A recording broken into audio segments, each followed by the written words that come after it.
Welcome back, everyone. If you're an advanced MDiv student, a biblical linguist, or a New Testament Greek scholar, you are in exactly the right place. Today, we're undertaking a rigorous, high-density explainer of the prologue of 1 John, specifically chapter 1, verses 1 through 5. But listen, we aren't just doing standard exegesis today. We are going to strictly map the macro-level discourse architecture of this text using systemic functional linguistics, and we'll be heavily applying Constantine Campbell's spatial model of verbal aspect. And as a quick foundational reminder for everyone joining us, we do pronounce it Koine Greek here. So get your Greek texts ready because we're going deep into the structural syntax. Okay, here is our roadmap for today. We're mapping the text's architecture through 4 distinct linguistic domains. First, the structural and clause map. Second, our SFL metafunctional diagnostics. Third, verbal aspect discourse grounding. And finally, cohesive infrastructure chains. All right. Let's kick things off with Section 1, our structural and clause map. Now, just look at the extreme relative clause fronting going on here. In clauses 1(1)a through 1(1)d, the author completely front-loads a series of relative clauses. That which was from the beginning, that which we have heard, that which we have seen, that which we looked upon.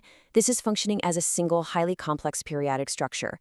What John is doing is deliberately withholding the main matrix verb, and by doing that, he creates an unbelievable amount of thematic density around the subject of historic sensory testimony. It's essentially a massive fronted relative structure acting as a heavily modified topical object, which just builds this intense rhetorical suspense.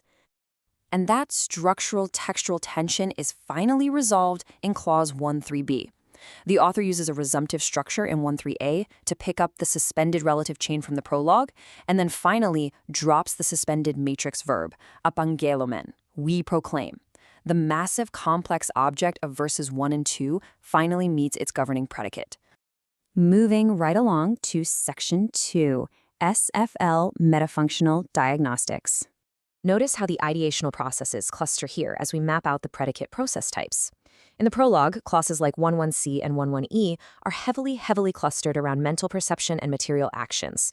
The sensors are the apostolic we, and the material actors are explicit anatomical instruments like our hands. But as you move down to 1(5)d, the text shifts dramatically. It moves into relational and attributive processes, establishing ontological realities, specifically the carrier God and the attribute light. It's a highly calculated shift from empirically grounded physical experience directly to absolute ontological identity. And this brilliantly illustrates the interpersonal rhetorical stance of the passage. Looking at the mood selections, clauses 1(1)a through 1(1)e rely entirely on the indicative mood, representing high-modality, assertive speech acts of historical fact. But then look at 1(3)c. We shift to the subjunctive mood, hina ekite, signaling a purpose clause and the authorial intent of shared relational alignment. Finally, by 1(5)d and e, we return to the indicative mood, but this time for an absolute, dogmatic, non-negotiable boundary definition. Now, if we look closely at the textual metafunction in clause 1(5)e, we've got an incredible example of marked negative fronting. The noun skotia, or darkness, is fronted, and it's immediately followed by a double negative, uk ostin udemia. This purposefully places absolute marked focus on the complete and total absence of darkness in God. It operates as a structural barrier just as much as a linguistic one. Which brings us to Section 3, verbal aspect discourse grounding. Okay, let me be absolutely clear here for the linguists tuning in. We must completely reject traditional temporal definitions of Greek tense. The old idea of the perfect tense representing past action with present results, we are throwing that out. Instead, we must strictly view aspects subjectively through Campbell's spatial metaphors. Perfective aspect is the external view or the helicopter view. You're seeing the action in summary as a whole. Imperfective aspect is the internal view or the street view. You're viewing the action as it unfolds from within. So mapping this out on a spatial axis of proximity and remoteness, here's what we see. On the left side, we have spatial remoteness, the aorist and imperfect tense forms acting to create a discursive distance from the speaker. On the right, we have spatial proximity, the present and perfect tense forms, bringing the action discursively near to the speaker. And this brings us to the real aspectual peaks of the text. Look at the perfect tense forms, akikoamen, eurakamen, pepliromeni. In Campbell's model, the perfect tense form encodes imperfective aspect plus heightened proximity.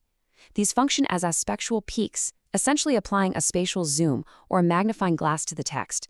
The author is absolutely not talking about the past. He is bringing the apostolic sensory experience into intense, immediate discursive focus for the reader right at this very second. On the flip side, look at the aorist forms like atheosamatha and apshilaphisan. They encode perfective aspect and remoteness. They establish the summary historical backbone, viewing the manifestation externally, from that helicopter view we talked about. The imperfect form, in, establishes the primordial background setting in clause 11a. Meanwhile, the present tense forms, like marchrumen and apongelilamen, encode imperfective proximity, foregrounding the active, ongoing nearness of the writing and witnessing act itself. Let's wrap up with Section 4, Cohesive Infrastructure Chains. Just look at the cohesive sensory progression chain mapped out in verse 1. Notice the step-by-step movement here. We start with internal acoustic reception, ake kamamen, we have heard. Then visual reception, era kamamen, we have seen. Then a more intentional gazing, ethiosamatha, we looked upon. Finally, it terminates in external physical handling of the text's referent, epsilophysin, our hands touched. It's a beautifully calculated lexical chain moving from distal perception right to direct tactile confirmation. Now, when mapping the logical conjunctive architecture, we absolutely have to distinguish between the planes of discourse. The K in clause 12a operates on the external plane, connecting real-world historical sequence. But the INA in 13c and 14b operates on the internal plane, connecting the author's internal logical and rhetorical deductions. Finally, the OT in 15b functions as an explicative conjunction, structurally unpacking the exact content of the divine message. Grasping this reveals the text's underlying logical skeleton, shifting from historical sequence over to logical, rhetorical deduction. And all of this leads to a massive cohesive break in the text at clause 15a. K esten ati eonginyala introduces a hard boundary shift. It fully closes the macroexodium of verses 1 through 4. The cohesive chain pivots violently here, moving away from the relational domain of apostolic fellowship and the proclamation process directly into the absolute ontological structure and essence of the message itself. So I'm going to leave you with this final thought. By stripping away our old reliance on temporal definitions of tense, and instead analyzing these textual peaks through Campbell's strict spatial matrix and SFL metafunctions, we expose a totally different operational layer of the text. How might strictly applying this empirical, spatial, and metafunctional matrix reshape literally everything we know about New Testament parsing going forward? Think about that as you return to your own Greek texts. Thanks for joining me for this explainer. I'll see you next time.